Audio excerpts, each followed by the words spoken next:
Elaine Chao was on yesterday, and I know, she was, I think she was Labor Secretary for 8 years under Bush too, and she was your Transportation Secretary as well. And she said, the commissioner doesn't really even get involved with the actual minutia of putting all these things together. And there's no way that it could have been, that she could have chosen to rig these numbers to make them look bad. And these are statistical changes based on this antiquated system, and it's just a big leap to go to rigged. And then it also, Mr. President, it makes anyone you pick is going to be, critics are going to say, hey, he's picking a guy that's going to give him or a gal that's giving him the numbers that he wants. So it undermines confidence in the system to some extent. You had, according to many people, all the rights in the world to try to replace a commissioner when it's hasn't gotten any better. But that is maybe a bridge too far, according to most people. Well, I think when somebody says the commissioner is not involved, I don't want to get into any arguments with anybody. Why should I? She's a very nice woman. Exactly. But when they say that that nobody was involved, that it wasn't political, give me a break. Look, before the election, I had this massive outflow of beauty for Biden. I mean, he didn't know he was alive. And for Biden, the economy was roaring. It was a beautiful thing. And I said, there's no way this is happening. It's going the opposite direction. And 2 weeks later, they said I was right. But even if you look at the ones from the other day, the numbers were very timid. And then they announced something that made them even more timid on top of it. On sort of a reporting day, I don't know why, it just seemed a little bit more important than most times when they announced these numbers.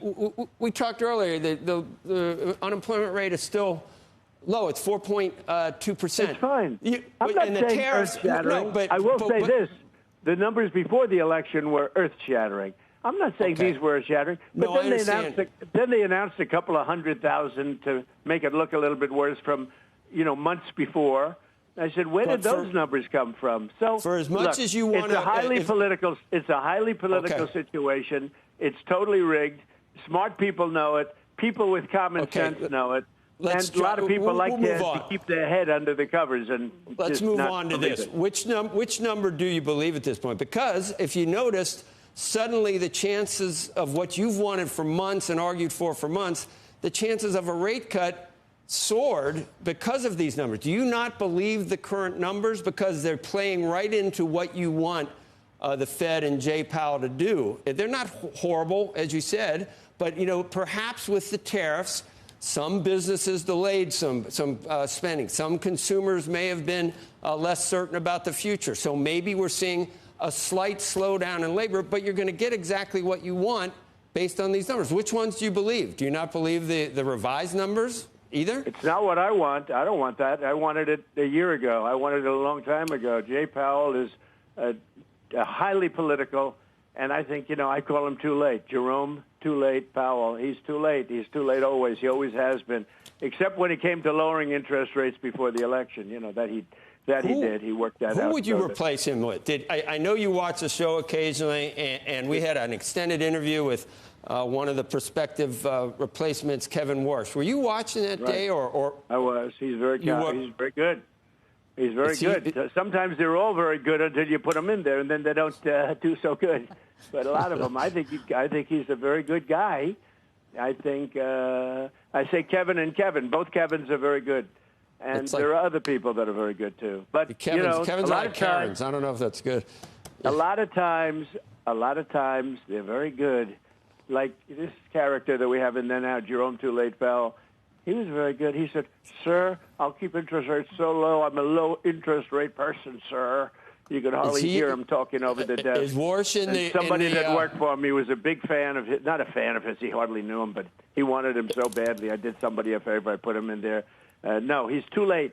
He's too late. That name will stick to him. Can you handicap it at all? Who you're, or you won't know? When will you know? And when will you announce it? I think the two Kevins are doing well, and I have two other people that are doing well. Look, it's in the end there are numerous people that are qualified.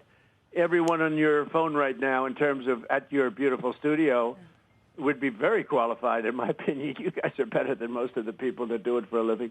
But I watched a lot, actually. No, I think that it'll be one of four people. Are the other I'm going to make names... the decision soon. And don't forget, we have somebody that left early, which was a pleasant surprise. We have a woman that left early. She announced 2 days ago that she's leaving, and I'm going to be announcing that very shortly, too. That will be, most likely it'll be for the 4 months, for the short period of time. But a lot of people say that when you do that, why don't you just pick the person who's going to head up the Fed? That's a possibility, too.